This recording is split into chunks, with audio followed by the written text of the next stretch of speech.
Vamos a hablar de la película 2012, poca broma. Vamos a hablar de la muerte. Vamos a hablar de dos palabras nuevos que nos hemos inventado, a ver qué os parece. Y también de la fatiga de esto de la dinámica del don. O sea que todo un lío. Así que empezamos. Vamos a empezar por el Papa, Juan Pablo II, que comienza como cerraste vos el capítulo anterior, haciendo esa conexión entre generación y conocimiento. Y dice el Papa: de este modo se cierra el ciclo bíblico de conocimiento-generación.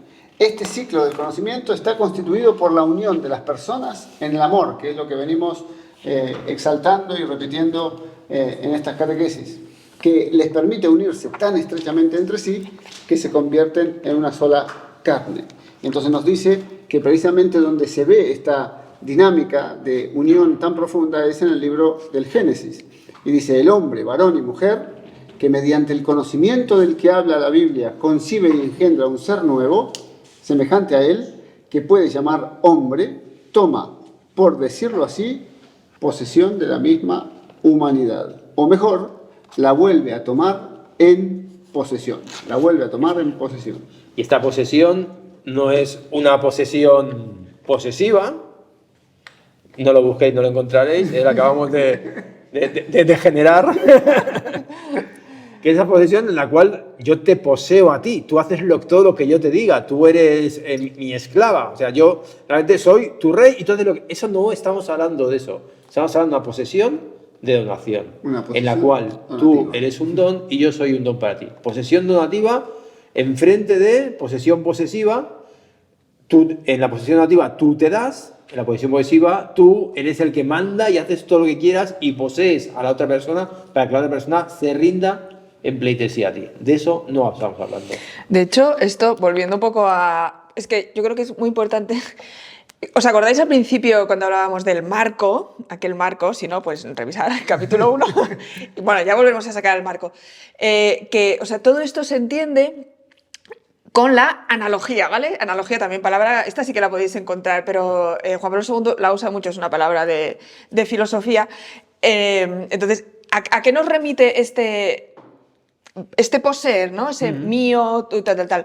Entonces, pues nos remite a Dios. O sea, es que siempre por eso el matrimonio, ¿no? O sea, esta unión, esta generación, este conocimiento del que hablamos, del varón y de la mujer, tiene que siempre que ver con este amor, posesión, generación de Dios y nosotros, o sea, de Dios y la Iglesia. Y si no entendemos, y si no vamos acoplando esta manera de ver la realidad, al final, o sea, se queda como todo descompensado. O sea, no acabamos de captar las cosas con la profundidad que tienen, ¿no? Entonces nos quedamos como a medio gas, ¿no? Sí. Y entonces, todo esto era como una introducción, perdón, porque no, o sea, esto lo de poseer donativamente, a mí me recuerda, o sea, por ejemplo, en el Cantar de los Cantares, que tanto se puede ver varón-mujer como se puede ver Dios, yo, Dios, Iglesia, o sea, es mi amado es para mí y yo soy para mi amado, y se ve como esta posesión, pero es una posesión para darte. O, por ejemplo, ¿cuántas veces en el Antiguo Testamento esta idea de tú serás mi pueblo y yo seré tu Dios? O sea, tú eres mi pueblo, eres mío, y yo soy tu Dios. Entonces, y nadie, yo creo que, bueno, nadie se dice, ¡oh, qué horror, voy a ser su pueblo!, ¿no? Incluso la imagen del buen pastor, ¿no? O sea, entonces, cuando vamos entendiendo esto, que de alguna manera nos... o sea, te da seguridad, o sea, te relaja decir, ostras, hay alguien que me acoge y yo soy, ¿no? O sea, yo soy ¿no? O sea, este sentido de pertenencia yo creo que está como muy arraigado dentro de nosotros. El problema, claro, es que luego va a venir el pecado. Y entonces ahí es cuando todo se deforma y aparece lo de la fatiga, ¿no? Que lo hablaremos luego. Pero, perdón, esto de la posesión, que hay que entenderlo dentro de este contexto de la analogía, ¿no? Claro, de Dios. Si no, el otro día estaba comprando y salía la música de fondo y hay una canción que nunca la había oído que venía a decir: mime conmigo, qué bien estoy sola, no te necesito. Es totalmente lo contrario. Es decir, yo me basto a mí misma. Es verdad que estamos hablando de un amor tal, vale, pero como idea, mime conmigo sola, qué bien estoy sola, no te necesito, es totalmente contrario a quiero que me poseas, quiero ser un pueblo para ti. Claro. Claro, porque en el ser humano, en la persona, hay esta doble necesidad. Hay un doble apetito, un doble deseo. Por un lado, en cuanto que somos criaturas, deseamos tener bienes y poseer bienes, y lamentablemente ese sentido de posesión es el que más se ha exaltado en el mundo moderno, consumista, que vive para sí mismo. Y entonces, pero en cuanto a personas, deseamos, anhelamos poseer cosas para nosotros. Queremos la felicidad, queremos sabiduría, queremos conocimiento, deseamos alimentos, deseamos una casa. O sea, desear una casa para poder vivir y formar una familia es un deseo muy humano. Pero en tanto que tenemos la imagen de Dios, tenemos un anhelo que es mucho más pleno, el anhelo de darnos, el anhelo de dar aquello que poseemos, igual que Dios, que desde la plenitud de su ser, da. Y entonces el ser humano participa de esa condición de persona, y entonces tiene un anhelo que es mucho más profundo y mucho más perfectivo para él, que es dar lo que posee. Ese anhelo, esa donación es ese anhelo que venía de cuando estábamos en el paraíso. ¿Os acordáis cuando hablamos de ese anhelo que teníamos, que el pecado original está y es real, pero que hay un anhelo de cuando estábamos en el paraíso? Claro. Y son esos anhelos que tú comentabas, esos deseos buenos. Y que seguimos teniendo ese eco dentro, o sea, eso no lo borra nada, o sea, no lo borra nada en el mundo. Pero como decías vos, el hecho del pecado original hace que podamos poseer solo del primer modo. Podamos, incluso a las personas, al otro, también deseemos poseerlo como una cosa, como un afán posesivo y de utilización. Y ese eco lo puedes silenciar. Pero, cual de algún modo lo silencia, ¿no? Claro. Al pensar que nuestra felicidad está en tener cosas materiales.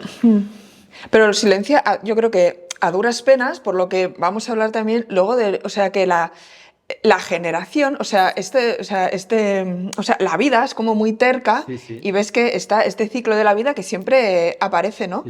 Y ahora vamos a la vida, pero también, o sea, lo que decías de este anhelo de darse, ¿no? Que es de Dios, y yo, volviendo un poco al capítulo anterior, este anhelo también de ser recibidos, ¿no? Como, volviendo a la analogía, el mismo Cristo, el mismo Dios, tenía, o sea, es recibido primero, o sea, en la Virgen María, y luego en el prólogo de San Juan. Vino a los suyos y los suyos no lo recibieron. O sea, él vino a darse, vino a quedarse. Y yo creo que también esto es como muy, muy significativo. Y se duele de no ser recibido, ¿no? Entonces, como nosotros nos dolemos cuando alguien nos rechaza y no somos recibidos y tal, ¿no? Entonces, bueno, como que yo cuando ves viendo estas cosas es como que te quedas, ¿no? Diciendo, wow. Y esto pasa por la fatiga.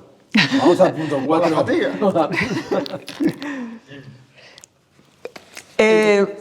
¿Lo lees? Lo leo. En este sentido, se puede explicar el conocimiento bíblico como posesión. Es posible ver en él algún equivalente bíblico de eros. Entonces dice el Papa, se trata aquí de dos ámbitos del concepto, de dos lenguajes, bíblico y platónico. Solo con gran cautela se puede interpretar el uno con el otro. En cambio, parece que en la revelación originaria no está presente la idea de la posesión de la mujer como de un objeto por parte del varón o viceversa. Que era lo que interesante el viceversa, ¿eh? Y el Papa varias veces vuelve sobre el viceversa para que se entienda que tanto él puede usarla como cosa como ella. Pero, por otra parte, es sabido que a causa del estado pecaminoso contraído después del pecado original, que era lo que hablábamos recién, varón y mujer deben reconstruir con fatiga el significado del recíproco don desinteresado.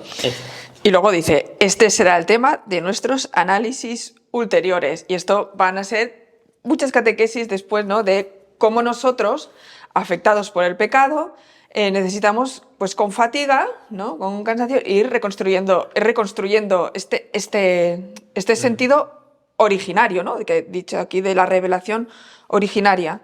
Y de hecho, a ver, esto es lo que pretendemos un poco explicando las catequesis, ¿no? Ayudar a reconstruir esta visión. No somos Dios. Exacto. Eso es lo que nos olvidamos, que no somos Dios. Y entonces alcanzamos nuestra felicidad a través de actos. Dios es, desde toda la eternidad, plena y totalmente feliz.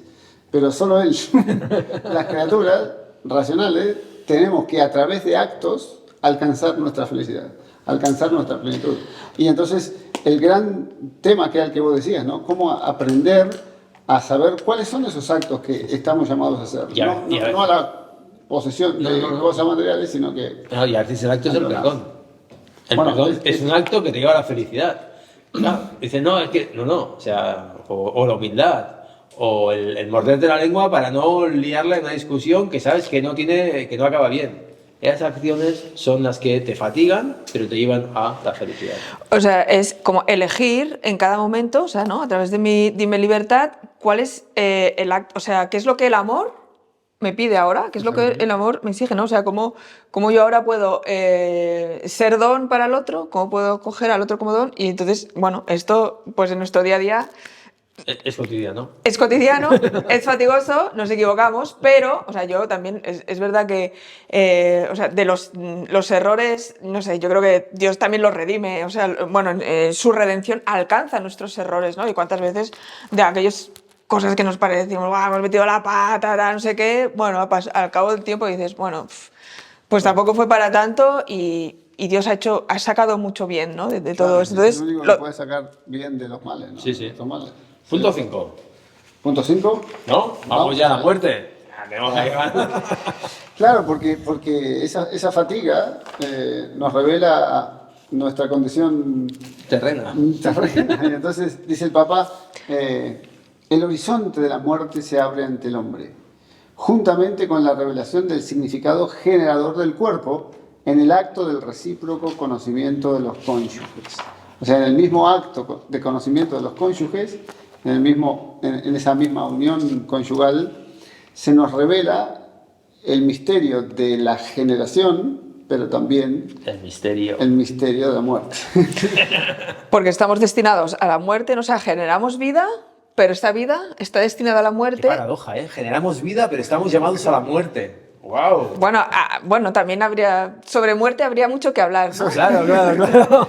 Pero, y luego también que uno, no sé, o sea, el momento de la unión de los esposos, ¿no? Que es un momento así como de, ¡guau!, mucha plenitud, pero es que a veces cuando uno experimenta mucha plenitud, es también el momento en que uno se da cuenta de que eso se acaba, que eres finito, que algún día, ¿no? O sea, es que vivimos como en esa eterna paradoja, ¿no? Claro. Pero esta paradoja también en el don, ¿no? Nos podemos un poco encontrar sentido. Es muy bonito en catalán, hay una palabra para nombrar cuando la persona muere. Y es el traspás. Ha traspasado. No se dice ha muerto, también puedes decir esa muerte, pero se dice ha traspasado. Es decir, que al final la muerte no es nada más que un cambio de pantalla. Estamos en esta pantalla y ahora traspasamos a la siguiente. Subimos el nivel o lo Más que a la bajamos. siguiente, a la última. A la última. ¡Qué mover! Claro, Aquí se acaba la partida, chaval. al pantallón, la verdadera pantalla, ¿no? Será la que... No, está bien. Es que me gusta lo del traspaso, porque no es un horizonte, el horizonte de la muerte no es un horizonte que nos hunda, Claro. que nos quite la esperanza, que haga que nos volquemos a intentar disfrutar de esta vida porque el horizonte es la muerte, ¿no? Sino realmente que uno está llamado a una vida eterna, verdadera, ¿no? Más plena. Sí, voy a hacer algo muy raro, que es leer yo ahora lo al Papa. Dice, de este modo la vida dada al hombre en el misterio de la creación no se le ha quitado, sino restringido por los límites de las concepciones, nacimientos y muerte. ¡Qué maravilla, eh! O sea, no se te ha restringido, sino que se te han puesto unos límites, y es muy bonito, ¿no? ¿Nos parece? Que nombra como 3 momentos. Concepción, que a lo mejor yo lo hubiera obviado, yo no soy tan listo como San Juan Pablo II, he hubiera dicho nacimiento y muerte. No, hay un tercer momento clave, que es la concepción. Concepción, nacimiento y muerte, ¿no? Y esos son los límites en los cuales, pues con estos límites vamos jugando, y cuando pasamos, entonces vamos a otros nuevos límites. Bueno, ya no hay límites, ¿no? Ya es el pantallazo, como decías. Sí. Estaba mirando esto, o sea, Estaba buscando un texto. estaba buscando un texto, Génesis 3:15, que, o sea, que después del pecado original, o sea, Dios no se desdice, ¿no? Sino que inmediatamente está el texto que es como llamado el protoevangelio, ¿no? Que ya, o sea, que ya anuncia que a pesar de esta muerte, ¿no? que Dios había anunciado a Adán y Eva en caso de que rechazaran el don, dice... pondré enemistad entre ti y la mujer, entre tu simiente y la suya. Ella te herirá en la cabeza y tú le herirás en el calcañar, ¿no? Es decir, ya está anunciando que la victoria no es del enemigo, ¿no? Es de la mujer, volviendo al capítulo anterior. Sí, es de la mujer que aplastará la cabeza, ¿no? Y con eso él ya está anunciando la encarnación, justamente, que culmina en la redención. Entonces, es que Dios es más, ¿no? Es más que todo el mal, ¿no? Y fíjate Y que toda la muerte. cómo aplasta la cabeza también, aparte de con cada uno de los nacimientos que hay. Con cada Exacto. nacimiento es una nueva oda a una nueva vida, una nueva alegría, una nueva esperanza, ¿no? O sea, creo que en algún momento lo dice Juan Pablo II, que es como, es una nueva creación, o sea, igual que toda la creación, ¿no? del Génesis, es una nueva creación, y Dios vuelve a decir lo mismo que dijo. Y vio Dios que era muy bueno, ¿no? Y vio Dios que era muy bueno. Y cada vida es un triunfo sobre la muerte, ¿no? Exacto. Y esto es muy... ¿Os acordáis de la película 2012? Esa película en la cual había un cataclismo total, se montaban unas cuantas barcas que solo iban unos cuantos poderosos, y bueno, una película... La vi en el 2012.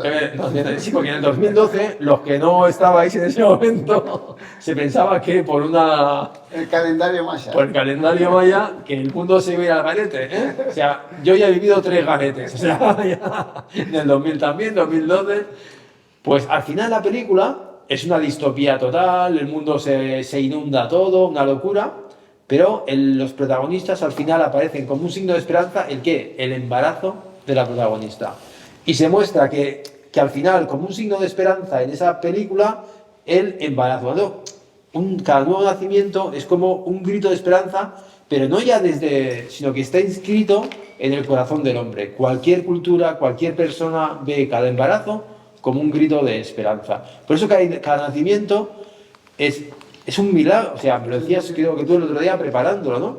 Que el demonio, cuando el Señor, Dios dijo, vamos a engendrar, dijo, pues ya he perdido todo, yo no tengo nada que hacer. Si cada vez empezar a hacer gente, cada nacimiento estoy perdiendo. Sí. Por eso el Papa lo dice, dice, la conciencia del significado del cuerpo y la conciencia de su significado generador están relacionadas en el hombre con la conciencia de la muerte, cuyo inevitable horizonte llevan consigo, por así decirlo. Y entonces dice inmediatamente lo que vos decías recién, ¿no? Sin embargo, siempre retoma en la historia del hombre el ciclo conocimiento-generación, en el que la vida lucha siempre de nuevo con la inexorable perspectiva de la muerte y la supera siempre. Y la supera Siempre. Esto creo que es bien profundo. Y permitidme que saquemos la piedra para acabar. Hoy acabamos con la piedra. ¿Por qué? Porque todo ser que se reproduce muere. Todo ser que tiene posibilidad de reproducirse muere. Lo único que no muere son los seres que no se reproducen. No hemos podido traer a un ángel.